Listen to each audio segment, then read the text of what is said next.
Hello and welcome to M Sport Revival. This evening I'm driving a 2007 BMW Z4M Coupe.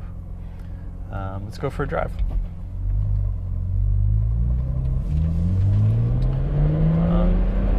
This is a fairly rare car in North America. They only built about 1,800 between 2006 and 2008. And in that era, it's kind of an interesting middle ground for BMW, transitioning from the older style E46, E39 cars to the modern Bengal flame styling cars, the updated 7 Series and the E90s. And this car kind of has elements of both. It has the S54 3.2 liter straight six, made famous by the E46 M3. It's got a hydraulic steering rack. It's got the M3 CSL brakes. However, it has that flame styling exterior that I think was very controversial at the time, but has since aged really nicely, and I think looks more attractive today than it did when it came out. Unfortunately, the same can't be said about a lot of the interior. The plastic materials are just a step down from older BMWs, and it's a bit disappointing. I really don't like these dial surrounds that look like they're out of a Ford Mustang, and this nav that kind of disrupts the line of the dash. Of course, this isn't an option, so the cars without there I think are a bit more desirable. As a car to drive, it's really exciting car to drive. It's light and nimble.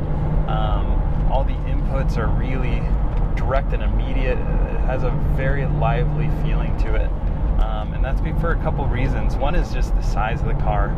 It's small, it's light, it's really light on turn-in and satisfying to kind of put through the paces. But that also is helped by these tight steering ratio and the small steering wheel, which gives you really quick steering response.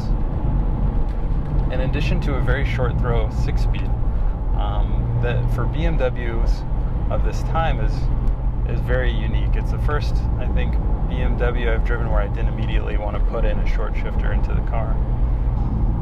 The M3 CSL brakes are, plenty for this car. Really pull it down to a stop quickly.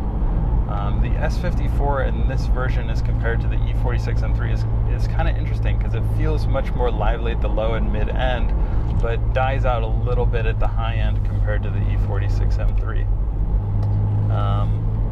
Other cars, I think, in this price range that are appealing are the Cayman S, maybe the E46 M3, but really not much else competes, I think, in terms of performance and the driving experience at the price point of these cars today, which I think have been a little bit forgotten. However, it's a great driving car, one that I would highly recommend you check out. It's a car you kind of love the more you drive it, and it takes a little bit of getting used to.